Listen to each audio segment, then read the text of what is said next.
some things in life you're just born with. Some things are just gifts from God. Like, I can't help it that I look like Denzel Washington, but I do. I'm a spitting image. Well, the same is true in sports. Some cities, some teams are made to be underdogs and shock the world. 18th pick in the NFL draft. Hey, make us lunch. We're hungry.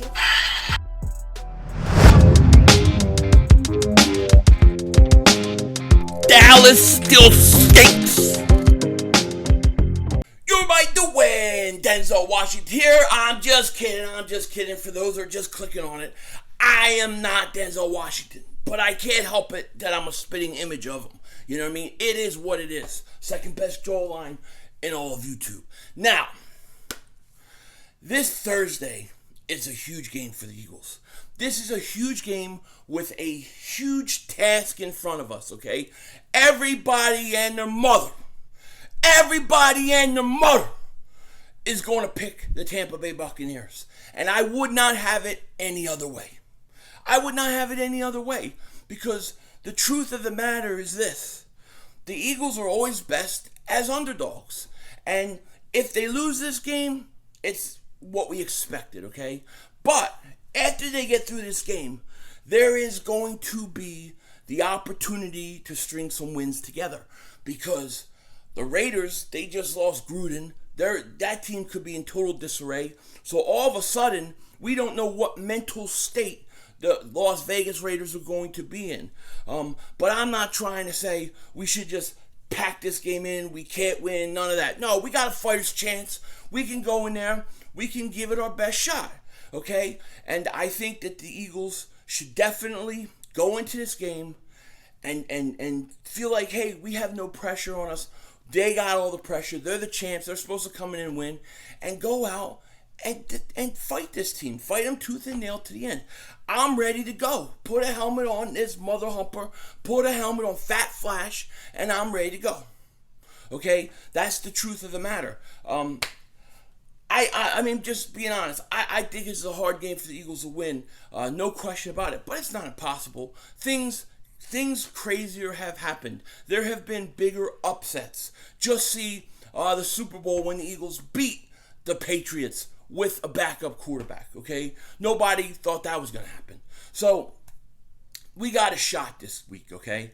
But in order for us to win this game, we're going to have to do some of the right things in this game. Primarily, I think you have to run the ball, and you have to run it a lot, okay? If I'm we'll call him Nick Kotite. If I'm Nick Kotite, because he's not Nick Sirianni right now, he's more like Richie Kotite. Nick Kotite. If I'm Nick Kotite, the first thing I'm doing is I'm going to get Miles Sanders. I'm calling him into my office, and I'm going to say this to him. Look, Miles, you got to get your head right. You got to clear your head.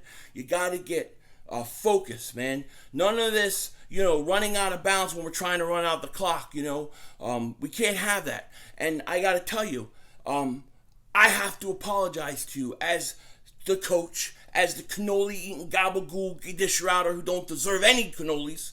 I got to apologize because I have not used you right. I have come on TV, I have come to the press, I have done these press conferences, and I have claimed every week that I am going to use my best players, and I'm going to use them to the best of their ability. But I failed you, Miles Sanders, and I'm going to fix this right now. Prepare to run the ball. Prepare to be used a lot. Okay, that's what I'm going to say to Miles Sanders. That's what I have to do. Okay, and if the Eagles, they do that, and they run the ball, and I'll call up Jordan Howard. I'm hearing a lot of things saying, well, they play on Thursday, they can't do too many changes in their playbook, this, that, and the other. You mean to tell me they only have 2-3 running plays? Maybe that's true in their whole playbook. I mean, they should be able to run the ball. If you run the ball and you keep Brady off the field, you're going to have a chance this game. The big advantage for the Eagles this week, the big advantage is that you're playing at home and you're playing on Thursday night. This is usually, a big advantage for teams that are playing on Thursday night at home. It usually is. Usually the home team wins. Now, I like I said, I think this is hard to win this game. However, if we could just be in this game late in the fourth quarter, like maybe like 3-4 minutes left, down 4, okay, and having possession, getting possession of the ball with a chance to go down the field and win it. That's all I hope for. That's what I want. That's what I'm hoping and praying, okay? Yes, this is going to be a tough game. The Buccaneers are the Super Bowl champs. I give them all the respect. I'm not taking any respect or anything away from them. But I don't think this is impossible. I don't think it's impossible. And if you're telling me there's a chance, then we got to go all out and try to win this game. I'm ready to play this game right now. Hey, Nick Kotite, give me a helmet. I can't help it. I'm excited, man. That win versus the Panthers, man, it was like a load off my back. You know what I mean? And I hope that they come out and they use Miles Sanders. And I know a lot of people are down on Miles Sanders. I get it. People are down on Miles Sanders because of the way he played and the boneheaded plays towards the end of the game last week. But I just think Miles Sanders is pressing. I think because he's had such few opportunities, that when he gets those opportunities, he's thinking about doing the most he can do, the most damage, to prove to the coaches he needs the ball more. Well, you don't have to prove it to me. Just go back and look last year when the guy had I think he led the league in the most over 50-yard plays. Okay? You got to give him the ball. Maybe he doesn't do something on the first 5 carries, but that 6th carry, he could break it 70 yards. So I hope that they use Miles correctly. I hope that Nick Kotite calls them into the office, apologizes to him for being a bonehead, and says that, hey, Miles, I'm sorry what I did. We're going to make it right. We're going to run you, okay? And then you got to bring Jordan Howard up. I'd bring Jordan Howard up this week, and I'd get Miles, Howard, Gainwell, and Boston Scott all involved. Yes, I think running the ball is important. I think the threat of it is important, especially with this offense, because they can put points on the board. And we saw when the Eagles tried to kind of go toe-to-toe with Kansas City, didn't work out well. I think you have to take chances. I think you have to try to possess and have ball control during offense, and don't put Ertz in situations where he's going to make mistakes or things like that. Let him go out and manage the game. Beat them with the run. The run will then open up the play action, and then use his feet when he needs to. The Eagles, they can play. They can win this game. I'm not saying they will. I don't even think they will, but they can. So I have that hope. Okay, the Eagles, the city of Philly, we're used to being underdogs. So let's be underdogs, and let's go out there and double moonwalk that ass. You know what I'm saying? The other things I want to talk to you real quick, I just went off on a little rant because I'm pumped up. I'm excited about this game. I'll be streaming it on Thursday, by the way. And thank you to everybody who was with me yesterday for the Colts-Ravens stream. That was a fun stream, man. I had a blast. You guys were awesome. So thank you for all the support. It was a lot of fun. And the Colts loss, which I think was a good thing for the Eagles. All right? Because the Eagles, of course, possess their first round pick if Carson Wentz plays 75% of snaps. And you'll say to me, some people say, but they're 1-4 now. They're going to eventually sit Carson Wentz so they don't have to give up that first round pick. That could happen. We have to walk a fine line. But the reason I wanted the Ravens to win was because basically the Colts, they got a stretch coming up where they're going to put some wins together, and they're going to be in this thing, and therefore I think we'll be fine. So just give them the extra loss. That's how I see it. But right now, if the season was to end today, we have an unprecedented haul, okay? We literally would have 3 picks right now. As of today, we have 3 picks in the first round. In the first round, we own the 5th pick, the 6th pick, and the 10th pick right now. The 5th pick is Miami. They're 1-4. They stink. I think they win 4 or 5 games the whole year. That's going to be a top 10 pick. And then the 6th pick is, of course, the Colts.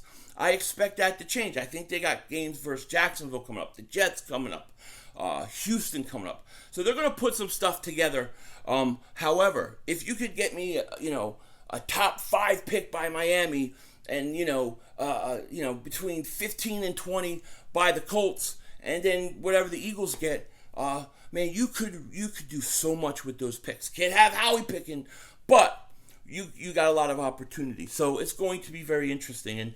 And I know I'm going through all of this right now because it's a short week. We got to get as much of this stuff out there as possible, okay? I was just reading today. I was just reading about how Ertz is still in play to get traded. It still could happen. And the 2 teams that would do it is most likely the Colts and the Buffalo Bills. Now, if the Colts keep losing it, they're not going to trade for him. So I ain't so much worried about them. But if I'm the Buffalo Bills, I mean, dude, the Buffalo Bills to me right now may be the best team in the league. So if you get the Buffalo Bills and you look at that team and they can add a Zach Ertz, they're deadly. I mean, if I'm the Buffalo Bills and I'm that front office, I'm going, you know what? I'll overpay for Zach Ertz right now because our team is on the brink. It is on the brink of doing something special. So let's go get him. So keep an eye on that. It's not going to happen anytime soon, of course, but maybe towards the trade deadline. Hey, look, we're going to need Zach Ertz on Thursday. I don't know if you guys saw, and I meant to talk about this at the beginning of the video, but Dallas Goedert is on the COVID-19 84 list. He's on the COVID-19 84 list. So he's not going to play. I'm pretty sure he's not. There's no way he can play this Thursday. So we're going to need Zach Ertz to step up. Hey, it is what it is. But I think going forward, I got to sign Dallas Goedert to an extension. And now I got to get my man Tyree Jackson back. And I got to let him develop into my second tight end. But Zach Ertz, we're going to need him this week. And the other guy I want to say, Quez Watkins needs more snaps. He needs more snaps. He is not a rotational receiver anymore. He should not be on special teams at any time. He needs to be out there opposite of my man. I'm drawing a blank. I need a drink. That's what it is. But, my man Devontae Smith. I've been running around all day. It's been crazy. I've been up and down. I've been driving here, driving there, driving all over, trying to get everything done because I left early to go stream the game yesterday. This is what happens when you stream. You know what I mean? I can only get away with my looks so much being Denzel Washington. But Quez Watkins, opposite side of Devontae Smith, he's got to get as many reps. Quez Watkins is a major deep threat. I think he has like 3 40-plus yard plays, more than a lot of teams have. He has only Jamar Chase has more 40-plus catches so far. Quez Watkins, to me, is the real deal. He's the real deal. Devontae Smith is the real deal. And Quez Watkins needs more playing time. I swear, I would say as many reps as Devontae Smith gets, I want Quez Watkins getting. Put Rager in the slot, let him rotate with Ward, and keep the umbrella man on the bench. No more blocking for him. All right, Nick Kotite. No cannolis for you either. If the Eagles can somehow, and I don't know how, and I'm not saying it's going to happen. I don't think it's going to happen. But the Eagles do have a fighter shot. They have a fighter shot.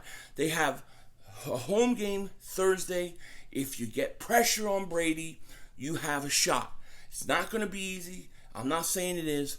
But the Panthers win was so big for us because even if we lose this game, the schedule that's coming after this game, I think is very winnable. I think we can win some big games on there. So it's going to be interesting.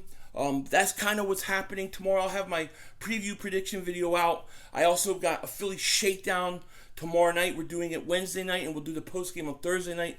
So look for the Philly shakedown tomorrow, Wednesday instead of this Saturday. I'm gonna be popping out some videos tomorrow, trying to get some behind the scenes things done today. But with that said, I can't wait for Thursday. Take care. Talk to you later. Of course, don't be a dingbat.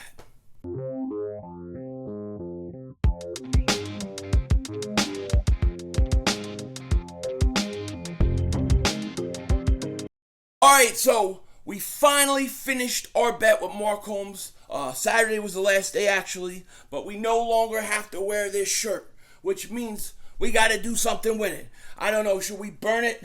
Should we sacrifice some chickens with it? Should we choke some? No, we don't choke some chickens. What the hell am I talking about? What? I didn't mean...